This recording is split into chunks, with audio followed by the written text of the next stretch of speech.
तो मैं अपने नाना और नानी जी को भावपूर्ण श्रद्धांजलि अर्पित करता हूँ। श्रीमद् भगवद गीता के 2 अध्याय के 23वां श्लोक में भगवान श्री कृष्ण अर्जुन से कहते हैं कि हे अर्जुन, आत्मा का कभी नाश नहीं हो सकता, क्योंकि आत्मा अजर, अमर और अविनाशी है, जिसे न शस्त्र काट सकते हैं, न आग उसे जला सकती है, न पानी उसे भिगो सकता है और न ही हवा उसे सुखा सकती है।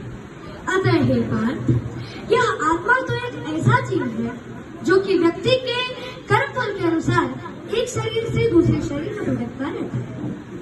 नयनम छिन्नन्ति शस्त्राणि नयनम दहति पावकः न चैनम कलद्धन्त्याभो न शोष्यति मारुतः। अर्थात आत्मा को न शस्त्र काट सकते हैं, न आग उसे जला सकती है, न पानी उसे भिगो सकता है और न ही हवा उसे सुखा सकती है।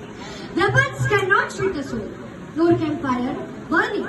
Water cannot wet it, and nor can wind dry it. सनातनी धर्म में शास्त्र यह कहते हैं कि यह आत्मा एक शरीर को धारण करता है और फिर जन्म मरण का चक्र अनवरत ही चलता रहता है। अतः हे पार्थ, एक डरा हुआ कायर व्यक्ति अपने जीवन में सैकड़ों बार मरता है, जबकि एक निडर या धीर पुरुष या व्यक्ति अपने जीवन में मृत्यु के रहस्य को जानने वाला केवल एक बार ही अपनी मृत्यु का आनंद लेता है, केवल एक बार ही अपनी मृत्यु का आनंद लेता है। और जैसा कि भूतपूर्व प्रधानमंत्री श्री अटल बिहारी वाजपेयी जी ने अपने काव्य संग्रह मेरी 51 कविताओं में स्पष्ट रूप से लिखा है कि हे ईश्वर, मुझे इतनी शक्ति देना कि मैं अंतिम दस्तक पर मैं स्वयं उठकर कपाट खोलूं और अपने मृत्यु का आलिंगन करूं और अपने मृत्यु का आलिंगन करूं। योग योगेश्वर भगवान श्री कृष्ण गीता का ज्ञान देते हुए मृत्यु को परिधान परिवर्तन की संज्ञा दी।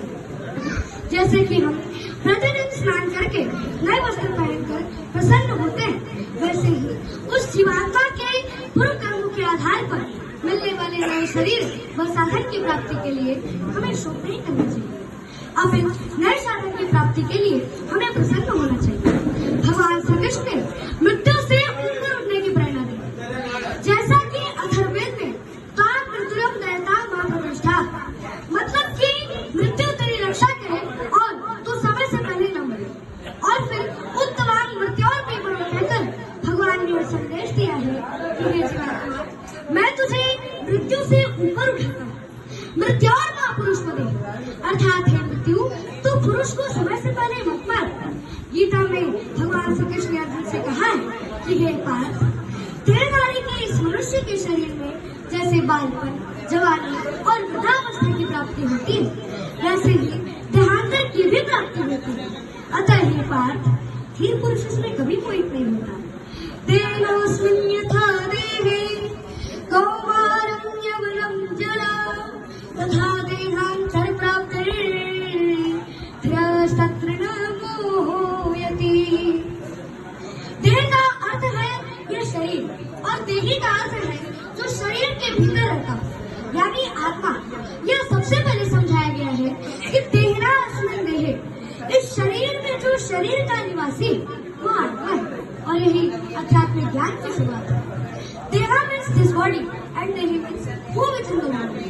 That is first of all explained. Dehna asmin Dehi. In this body, there is a resident of the body, that is soul, and that is the beginning of spirit. भगवान श्री कृष्ण से कहते हैं कि हे अर्जुन, भाषा शिजिर्णा नियथा विहाय नवानि गृह्णा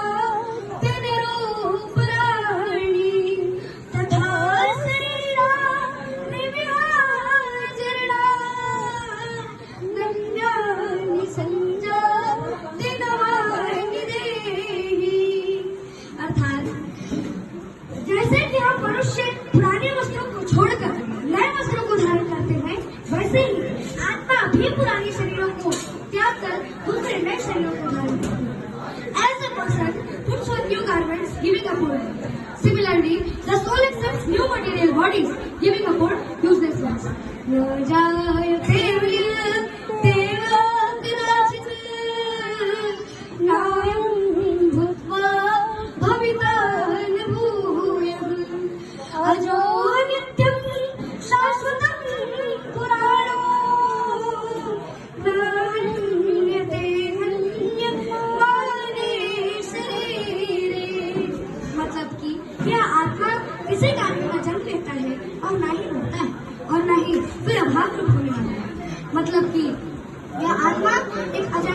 नित्य शाश्वत और बोलता है, मतलब कि शरीर के नाश होने पर भी इसका नाश नहीं होता।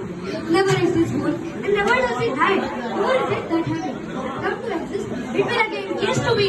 This one is worthless and undertaking ancient. It is not his when the body is gone. जिस प्रकार से राजा परीक्षित को श्रीमद् भागवत के श्रवण मात्र से मोक्ष की प्राप्ति हुई थी, उसी प्रकार से हम मनुष्यों और